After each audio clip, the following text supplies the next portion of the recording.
more sensitive issues?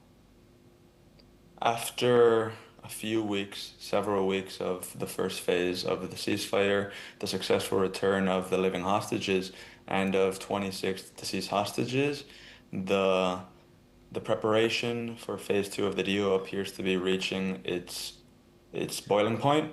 We are at a stage where Hamas still has to return two deceased bodies. One of them is actually supposed to be returned today, pending forensic review to make sure that it's truly the body corresponding to one of the remaining hostages.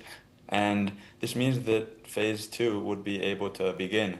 The pressure on behalf of Qatar that is exerted on Hamas is crucial. This pressure that came from Qatar and also Turkey was actually what led to the deal happening in the first place. Hamas are ideologically and financially backed by Qatar, who are their patrons, and the new updates that we've been hearing in the past few hours that Qatar is insisting on pushing Hamas and Israel to phase two, this is significant and should be an optimistic sign.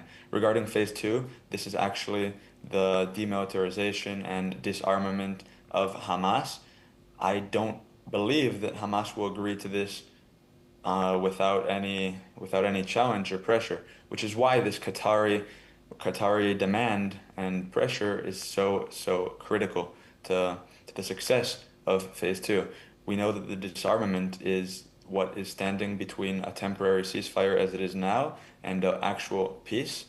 We know that a future with Hamas in Gaza is not a possibility. Israel has made that clear, and the whole region understands that Hamas must be removed from power, both their arms and their ruling over Gazan civilians.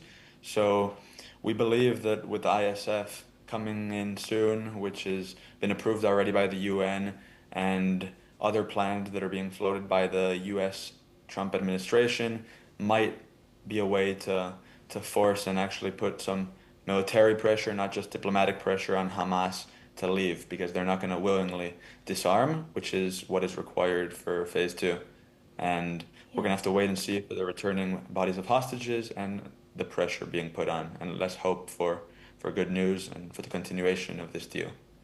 And building on that, what do you think, what political challenges could arise further as mediators attempt to transition from to the next phase in terms of longer term agreement? Do you think anything that could be solving this crisis among them for long term? Do you think anything has been reached which could solve this crisis?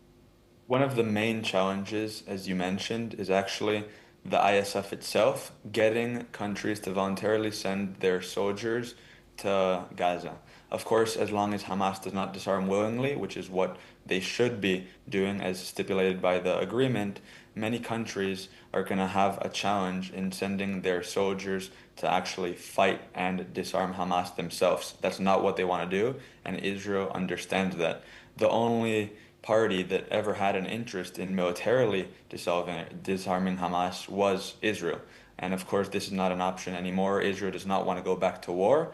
So we're going to see challenges coming up regarding the ISF actually beginning their operation in Gaza, whether this will come before the disarmament and they will have to face Hamas, or whether this will be a peacekeeping force, as the King of Jordan mentioned, not actually one that enforces the deal militarily, but one that is there just to keep quiet. So that's one of the other challenges, and I believe that the solution of dividing Gaza in two, one under control by Hamas temporarily and one under the Israeli yellow line side, is an option that seems more and more realistic, especially because winter is coming and the people of Gaza that are living under Hamas control can't tolerate another brutal winter under control by terrorists. So the US might begin building housing in the Israeli side and allow for innocent Gazans to come and rebuild this area. And of course, this would put Yes. even more pressure on Hamas for their disarmament.